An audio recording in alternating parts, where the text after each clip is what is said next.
আহ, উপস্থিত সকলকে আসসালামু আলাইকুম এবং শুভ অপরাহ্ন। আহ, আজকের এই আয়োজনে ন্যাশনাল পলিসি কম্পিটিশনে 10টি বিশ্ববিদ্যালয় থেকে বিজয়ী হওয়া 10টি দল এখানে উপস্থিত আছে। আপনাদের সকলকে স্বাগতম এবং অভিনন্দন।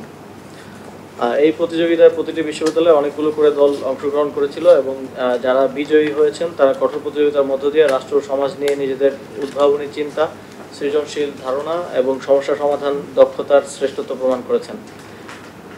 প্রতিযোগিতার প্রেক্ষাপট জুলাই গণঅভ্যুত্থান পরবর্তী সময়ে বাংলাদেশ এক ঐতিহাসিক রূপান্তরের সন্ধিক্ষণে রয়েছে। মর্যাদা, ন্যায় বিচার ও সমৃদ্ধের ভিত্তিতে রাজনৈতিক, অর্থনৈতিক ও সামাজিক প্রতিষ্ঠানগুলোর সংস্কার ও পুনর্গঠনের ব্যাপক প্রক্রিয়া হাতে নিয়েছে অন্তর্বর্তীকালীন সরকার। এই পুনর্গঠনের যাত্রায় দেশের সবচেয়ে গতিশীল ও সৃজনশীল শক্তি তরুণ প্রজন্মের ভূমিকা আগের যে কোনো সময়ের চেয়ে অনেক বেশি জরুরি। তাদের চিন্তা, উদ্ভাবনী ধারণা এবং দৃষ্টিভঙ্গিকে গুরুত্ব সহকারে গ্রহণ করা এবং নীতি নির্ধারণ প্রক্রিয়ায় তাদের সক্রিয় অংশগ্রহণ নিশ্চিত করা অপরিহার্য। কারণ এই তরুণ প্রজন্মই জুলাই গণঅভ্যুত্থানের নেতৃত্ব দিয়েছে। তাদের রক্ত ও ত্যাগের বিনিময়ে আমরা রাষ্ট্র পুনর্গঠনের সুযোগ পেয়েছি। তাদের স্বপ্নের বাংলাদেশ বাস্তবায়নের বিকল্প নেই।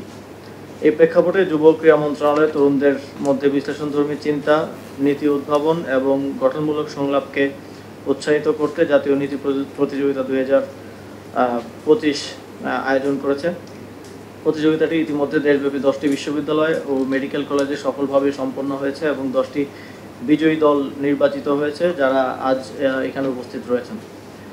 প্রতিযোগিতার অংশগ্রহণকারী শিক্ষার্থীরা শিক্ষা, স্বাস্থ্য, পরিবেশ, কৃষি, প্রযুক্তি, রাজনীতি, সংবিধান, পররাষ্ট্রনীতি ও অর্থনীতি সহ জাতীয় অগ্রাধিকার খাতগুলোতে বাস্তবসম্মত ও সময়োপযোগী নীতি প্রস্তাবনা তুলে ধরেছেন।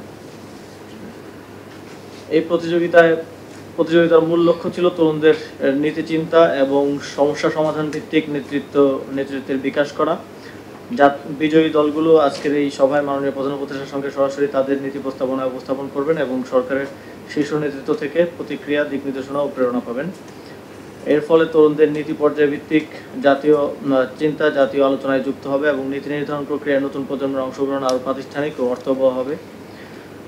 আমি দৃঢ়ভাবে বিশ্বাস করি এই উদ্যোগ তরুণদের সম্ভাবনাকে সঠিক পথে কাজে লাগিয়ে দেশের উন্নয়ন ও সমৃদ্ধিতে নতুন দিগন্ত খুলে দেবে। বা ব্যস্ত শিডিউল থেকে সদয় সময় দেওয়ার জন্য মাননীয় প্রধান উপদেষ্টাকে আন্তরিক ধন্যবাদ জানাই। উপস্থিত বিজয়ী শিক্ষার্থীদেরকেও ধন্যবাদ জানাচ্ছি এবং যারা আজ এখানে উপস্থিত হতে পারেননি কিন্তু প্রতিযোগিতায় অংশ নিয়েছিলেন তাদেরকেও ধন্যবাদ জানাচ্ছি। সকল দলই চমৎকার এবং যুগোপযোগী প্রস্তাবনা উপস্থাপন করেছেন। এবং সবশেষে এই প্রতিযোগিতার আয়োজনের সঙ্গে জড়িত সকলকে আন্তরিক ধন্যবাদ জানাচ্ছি। স্যার, এই মুহূর্তে আমাদের বিজয়ী দলগুলো থেকে একজন করে মূলত এই কাজ করার পেছনে একটা প্রথম সবচেয়ে বড় কারণ হচ্ছে তরুণদের অংশগ্রহণ জাতীয় নীতি গ্রহণের ক্ষেত্রে। এবং এই অংশগ্রহণটাকে আমি মনে করি শুধু একটা প্রতিযোগিতা না, এটাকে আরও ইফেক্টিভ করা প্রয়োজন। আমরা দেখি যখন কোনো নীতি নেওয়ার প্রয়োজন হয় স্যার, তখন আমরা ওই স্টেক হোল্ডার কনসালটেশন করি। তো সেখানে শুধু কোটা আকারে স্টেক হোল্ডারদেরকে রাখা হয়।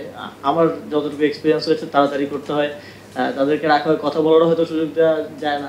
তো এই ক্ষেত্রে আমার মনে হয় সামনের দিকে আমরা এটাকে আরও বেশি ইফেক্টিভ করতে পারি, গ্রাউন্ড থেকে উঠিয়ে নিয়ে আসতে পারি। শুধু স্টুডেন্টদের না, আজকে যদিও স্টুডেন্টরা আছে, বিশ্ববিদ্যালয়ের টিচাররা তারা আরও ওয়েল এডুকেটেড এবং ওয়েল নলেজেবল এই বিষয়গুলো নিয়ে তাদেরকে এঙ্গেজ করে আরও বড় পরিসরে জাতীয় যে কোনো নীতি গ্রহণের ক্ষেত্রে বা মন্ত্রণালয়গুলো অথবা দপ্তর সংস্থার ইন্টারনাল নীতি গ্রহণের ক্ষেত্রেও আমরা কাজে লাগাতে পারি।